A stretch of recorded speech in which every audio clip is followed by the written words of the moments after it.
I'm excited to introduce our guest, our surprise guest tonight, who is Serena Dyer. And we are just so delighted to have her here with us today. And Serena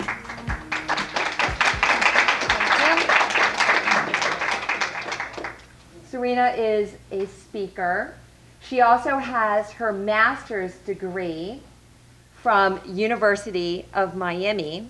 And you're going to share a little bit about this degree because your degree is in?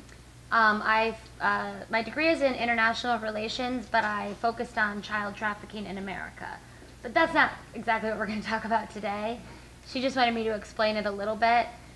Basically, I was studying human rights at UM for my master's program, and I came across a statistic from the United Nations Fact Book, which said that there are more people enslaved today than there were at the height of the Atlantic slave trade. And I felt like as a young person that is aware and that considers herself to be knowledgeable on matters of the world, I was shocked by this. So I started to do some more research, and I found that basically what they mean by enslaved is involved in trafficking. So in America, there are 300,000 American children that are trafficked every year.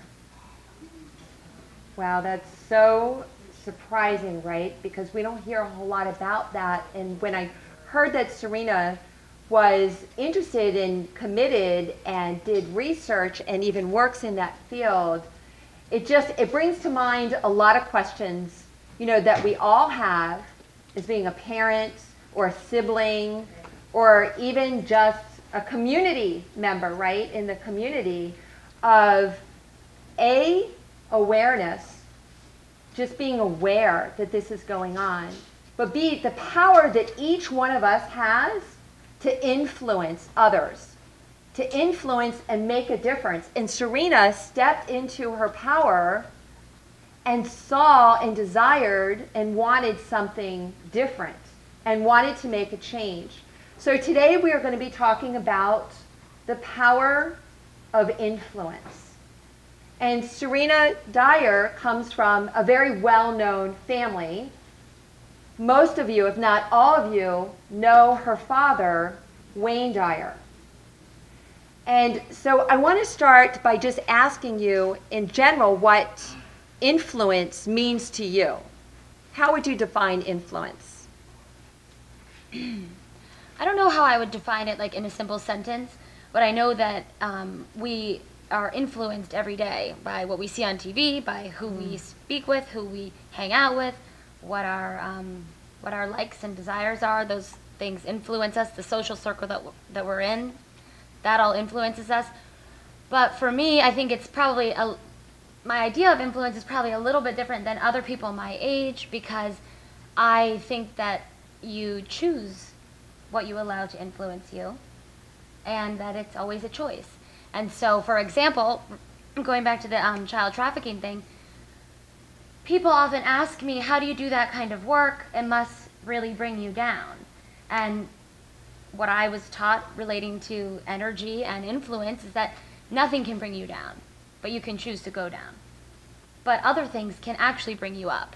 So positive influence can bring us up without us even choosing to be a part of it. Like witnessing a kind act can actually elevate your serotonin levels, for example. So that's a positive influence.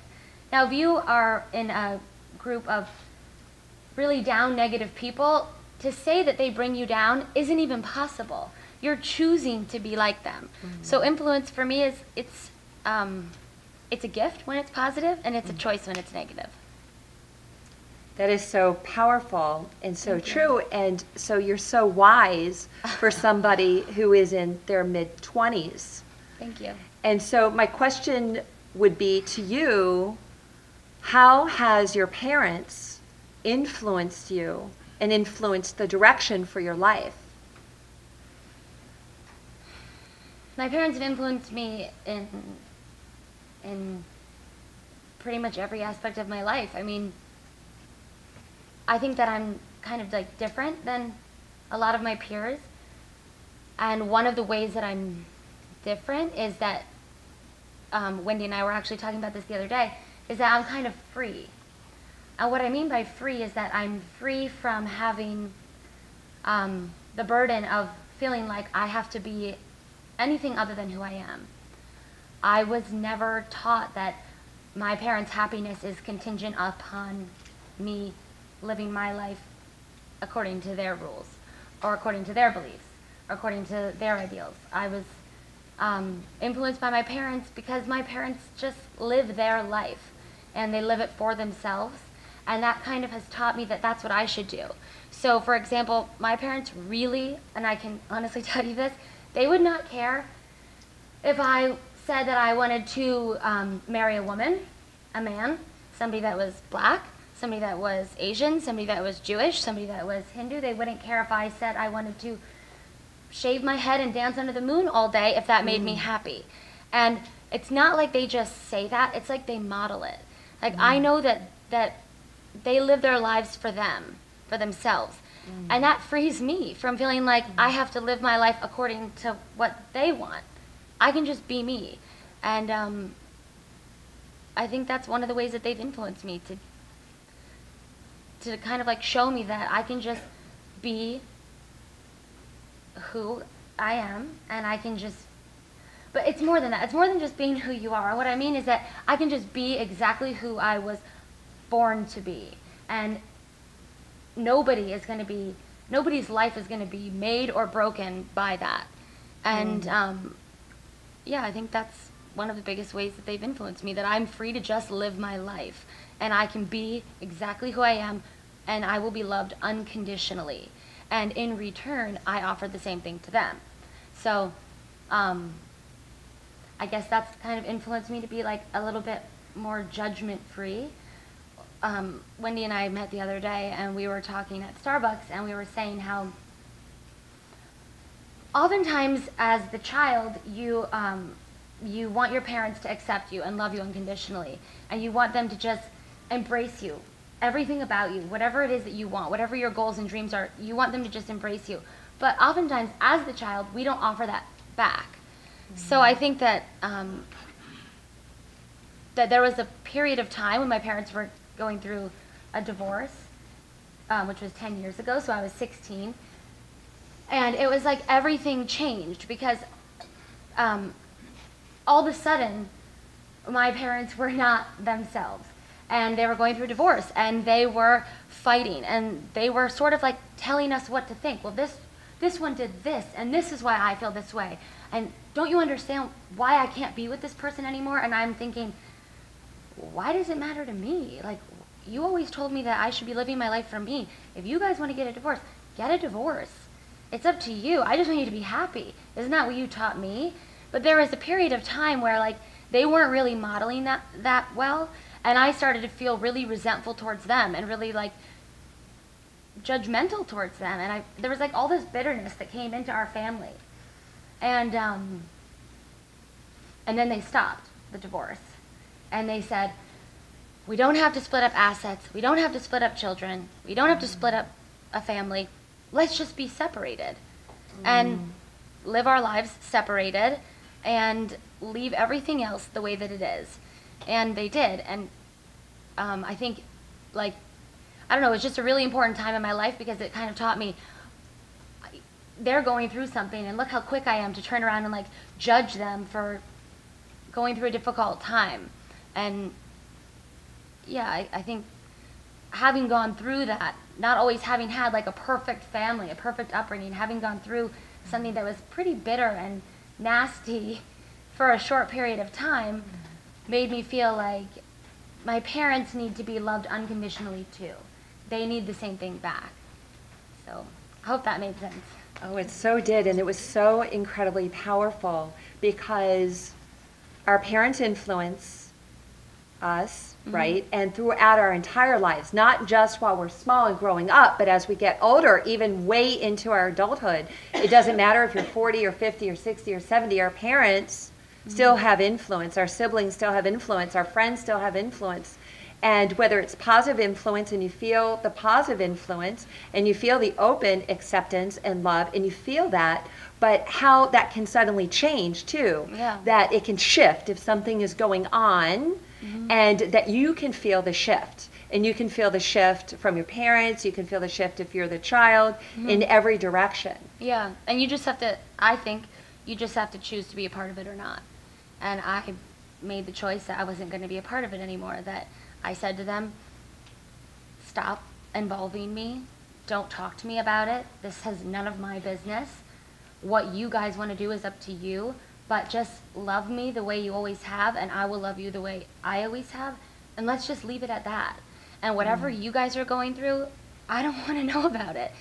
And so it changed a lot for us at that time. I realized at that moment that there are those things that happen and you can become somebody that feels bitter or resentful or angry. And at 16, I was feeling those things towards my parents. And then I realized, wait a minute, I don't want to go down that path. I don't want to be a part of that energy. And more than anything, I need to give to them what they've always given to me, which is unconditional love and support and just that, no judgment, just really, and it's like a really hard thing to do at times, but once you make it your mantra, it just sticks. So I love what you said about feeling free, that sense of feeling free to be whatever it was, whatever that you felt in your heart that you wanted to do, and that you felt permission. You actually felt permission that it would be okay. It didn't matter what you did, what direction you took as far as a career, school, or your personal lives, that they just opened it up. And then what's interesting about that, it's kind of when you give somebody permission and you say you're free, then people, they take responsibility and they make responsible choices. It's when we hold them in a box and we tell them, okay, this is what you need to do. You need to go to school. You need to be this kind of person. You need to wear your hair this sort of way. And we try to conform and keep somebody in a box, right? That we just want to break free because we really desire that feeling of being free. Yeah, I have a lot of friends that tell me that, yeah, I know my parents love me. Like, I know no matter what, they really love me, but they would love me more if I, finished college and married a Jewish doctor and had 3 children. And I'm thinking, no, they would love you no matter what. And they say, no, they wouldn't. And they really wouldn't. And so I've never experienced that feeling of, no, they wouldn't really love me no matter what. I've never felt like I had to conform. I have the only dad in the world that encourages his son to drop out of college to become a professional surfer because my brother loves surfing. It's the only thing that he'll get up at 5 in the morning to do. And my dad says, follow that because success will have no choice but to follow you. It's kind of like I was sitting out there earlier with some people and there was a lady, a very vibrant lady that was talking about her bars, her fruit and nut bars that she is making, good to go bars. And she was saying how when she's out there doing it, she's so happy. And then there was another lady that sat there and that she said when she's no longer selling those bars herself, she's going to feel, like she's going to miss that. So there was another lady that was sitting there that said, it's kind of like the book, The Minute Millionaire, where you get a hold of an idea and you take it to its conclusion. I was taught the exact opposite. And I almost wanted to say this, but I didn't want to be the young person there trying to tell all these adults what to think. But I was taught the exact opposite. I was taught that I can just be. And that, yeah, sure, I can be motivated to get a hold of an idea and take it to its logical conclusion. Or I can be inspired, which is the exact opposite, which is like influence. And that is when an idea gets a hold of you. And it takes you to where you were always intended to be. You didn't even know that when you were born, but that's where you were intended to be. Her with those bars, that's where she was intended to be. She might think that she's in charge of that, but I would argue that she's not. That she found her passion and that she's just doing what she's passionate about and that the success cannot help but get behind her. It's so true of being able to just let go and let go of expectations and wanting to see the end, wanting to see the end result. And when you love what you do and when your work and what you do feels like play, right? Right. That's when you know, when you can't stop, when you can't not do the thing that you're doing. Right. Because it lives inside of you. It's emerging from you as you because you love it so much. Right. And Right. you feel congruent, you feel aligned, right? Yeah, well, and I think that's what I was going to try and tie into my parents, is that if she had been told at my age, like so many of my friends are told, that they have to be this, do this, marry this person, and follow this set of beliefs, she might not have ever gotten to those bars. And she might not have ever gotten to take that passion or have that passion take her to where she was intended to be. So for me, the greatest gift that my parents have given me is, I really mean it when I say this gift of freedom, because I really can do what it is that I was put here to do. And even if I'm not successful at it, or even if I change my mind 100 times in the process, which I have, grad school, law school, wanted to be an actress, lived in South Beach, wanted to be a housewife. Now I'm doing speaking. This is my first paid speaking thing. So I don't know if I should be called a speaker, but, you know, it's like if I didn't have that gift from my parents of saying, whatever you want to do, we don't care, and we really don't. We just want you to be happy doing it. I couldn't have gone through all those sort of like failures, but I use the term lovingly towards myself. I couldn't have gone through all those things and still felt totally content with who I am. And it's because of the influence that they've had on me, and sort of even more than that, it's because that's what they've modeled for me. They live their lives for them, and I am free and able to jump into their life and be a part of it in like a really great way, and then go back to my life and be in my life without anybody else's negative input. And it's like the greatest feeling in the world. That's so beautiful. And Thank you. I actually was the opposite of your parents up until about 5 years ago, and I have my son here, and I'm sure he will shake his head. Yes. That I wanted to control. I had an idea of how I wanted my kids to grow up, and it was my idea. Mm-hmm. And it wasn't until I started in my own personal transformation that I started to work inward. And what I discovered in that process is just letting go of all the expectations, and it boils down to just finding your inner joy and peace and happiness, and just wanting that same thing for your children, Right. for your parents, for your siblings, for your friends, everybody around you. And so when you look at traits that you admire most, and the traits that your parents and your grandparents and the legacy that your family leaves behind, right? They model the behavior while they're here, and then they leave the legacy and pass it on when they're no longer here. So what would be some of the traits and the characteristics that were most influential with you?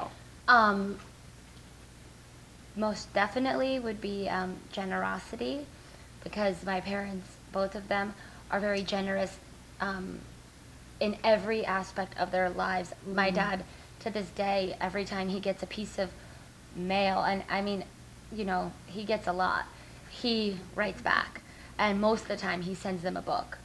And he carries in his car a box of his DVD movie, The Shift, so that, like, I'm not kidding, we go through the bank, and he's like, how many of you are in there? I've got 6 signed. I'll sign them for you right now. What's your name? Oh, you want this for your grandmother? What's her name? I mean, he's 71 and he has leukemia. And he is taking the time for every single person. My mom is the same way. She just does things in a much quieter way. But I think definitely generosity. So now for me, even if I meet somebody that just wants to like tell me a story of how my sister's singing has touched them, I just feel like I can give them a gift of just listening. And so I think, like, maybe I can't be as generous as they can right now with money, but I can be generous in other ways. But the most important thing that they taught me, that they've left behind, I mean, they're still here, hopefully for a much longer time, but the thing that they've really made me aware of is to be somebody that's open to everything and attached to nothing. And like you said with your children, it's like having this like perfect thing come out and saying, my dad always says this at his talks. He says, it's like, 9 months the baby's in the womb and the baby is growing and everything's perfect. Everything's exactly the way that it should be. And even if everything's not the way you think it should look, it is the way it should be. And the baby comes out and the parents look down and they say, oh, great work, God, but we'll take over from here. And we'll take over from here by putting in all of our attachment to how this baby is going to turn out or what the outcome of this child is going to be, rather than just loving it and allowing it and having an open mind that maybe this little person came here with their own path, their own dharma, their own journey. And when we say, let's take over from here, we're really getting in the way of that. So that's like one way of being open-minded. But I grew up with like monks around, and I learned transcendental meditation when I was 5, and we were doing yoga when we were really young, and I have an Uncle Deepak, and I just grew up with all this weird stuff that nobody else that I knew when we were younger did. Like, if I was sick, my parents took me to the chiropractor or the acupuncturist. I mean, we would get medicine, don't get me wrong, I've had plenty of medicine, but yeah, I was just always open to things. So when I hear now somebody tell me that they are interested in walking on glass or breaking boards with their hands, I think, really? Well, tell me more about that. Not, oh, I don't want to be a part of that. I don't do that. I don't like that sort of thing. No, not my people. No, not my energy. I just am open to it, and I try to be open to it without judgment or attachment. So generosity and being open, and then you're carrying that forward, and then you're influencing other people around you, influencing your peers, and even stepping forward to influence much larger masses, right? And influence them with all the wisdom that you've learned in just 20-something years. 26 years. Yeah, well, my dad's publisher asked me if I wanted to write a book. And so, like, when a publisher is offering you in advance and saying, we will put you on a speaking tour and you don't have a job, you take that. So I am writing a book, but I haven't gotten that much done yet. So I like speaking better. And when I'm up here, the ideas come more naturally for me than they do. I can't go back and delete everything I just said. But with writing, I can. And I do that all the time. So yeah, I am writing a book. And they asked me to write a book on having been raised with spiritual principles, like arrange whatever pieces come your way, or, like I said, have a mind that is open to everything and attached to nothing. The name of the book is one of the principles, which is don't die with your music still in you, which is what I was saying about the bars. I'm feeling fulfilled when I'm talking about these things. I don't know how good I am at it yet. I'm just starting, but I'll get there. With her, she feels fulfilled with the bars. So it's like, don't die with what you came here to do, what your passion is. Don't die with that still in you. Get it out. It's not too late. Louise Hay started Hay House, the largest publishing company of spiritual material in the world, when she was 70. Yeah, it's so true. So many people don't realize at what stage, right, somebody actually really became successful. We think of overnight success, but overnight success isn't quite overnight. It's always got a backstory behind it. Yeah. Right? Yeah, I agree with you.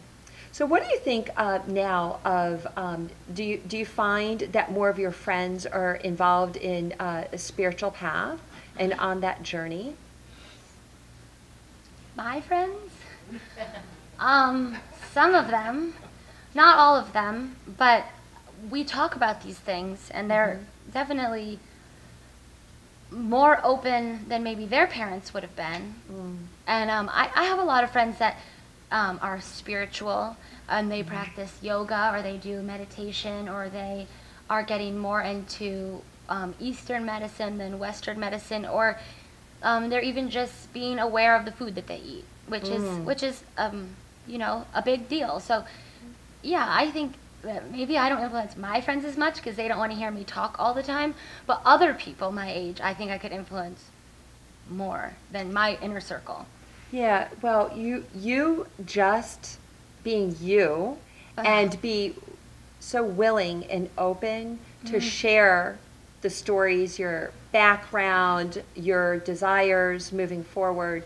It sets the footprint for other people your age, and that's what I was so excited about having you here today as somebody in their 20s that is stepping into their power, yes, with a family that's known, with a father that's well known, but still stepping out and making a difference has given you perhaps the openness and the willingness to do it, but it takes really going deep down inside of ourselves, right, and stepping out and wanting to make a difference and wanting to influence more people your age. Yeah, and it takes the belief that I can do it. And so for some of my friends, I think that maybe they have a passion and a calling and a dharma, but maybe they don't have the belief or the support system that they can do it. So maybe that is what the difference is for me. I really believe and know that I can. So I don't know exactly what, and I have people that say that to me a lot. Well, what if you don't know what your passion is? Or what if you don't know what to put on your vision board because you don't know what you want? And I always think, well, then just put on there peace, love, and joy. Because when you're on your path, you're going to feel peaceful. And when you're with the right person or doing the right thing, you're going to feel joy. And when you're living the life that you were meant to be living, you're going to feel love. So if you don't know what your passion is, that's okay. Just keep focusing on the feeling of having the Neville always says, assume the feeling of the wish fulfilled. Whatever your wish is, assume that feeling, and then you'll get there. So. Well, it's interesting. It was kind of like the experience we had today when we were walking over glass. When you see somebody else walk over the glass and you see them do it safely, and they do it just so openly, walking across the glass, then you're so willing to trust. And you're so willing to then take the step, then move forward. And just by writing the book, just by speaking, all of your friends around you will then start writing books. It's really interesting how that happens because you give them permission just to do it. Yeah, they call me and say things like, well, what do you think about reincarnation? Well, what do you think about, like, if I want to make one of those vision things? I watched this movie, The Secret. What do you think about that? So, yeah, maybe they like my opinion on that stuff a little bit. Who are some of the other people that have had influence in your life, whether they were in music or an author or just other well-known people that have maybe well-known or maybe not so well-known that have had an influence on you? Ayn Rand has had a major influence on me. I read The Fountainhead and Atlas Shrugged when I was younger, and I remember feeling like I can change the world. Like, watch out, because I will change the world, and nobody else is going to be able to, or nobody is going to be able to stop me. So Ayn Rand and her whole philosophy of take responsibility for your life and,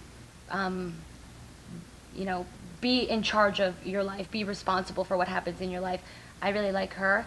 I like Gandhi's line, be the change you wish to see in the world. I try and remember that, like when I'm parking at Whole Foods and the cart, and I'm going to take a cart, and the car is like stuck in the grass right next to me, and I know someone's going to have to come out and get it. I think, be the change you wish to see. Okay, I'll bring the cart in. That really goes through my mind all the time. And it's kind of annoying because I have to go through all these extra steps just because I feel guilty if I don't. But my mom doesn't really get enough credit for the amount of influence that she's had in my life because my dad is more of a famous author. But my mom has had probably the biggest influence on my life because she's such a gentle. I am one of 8 kids, and my mom had 7 of us, 7 out of the 8. I have a half sister, and my mom had all 7 of us naturally, and she just is the most incredible woman, and she's so strong, and she has raised all of us to be believers in ourselves, and I think that she's had such a huge influence on me, so I hope she watches this and sees this because she doesn't think I give her enough credit. So.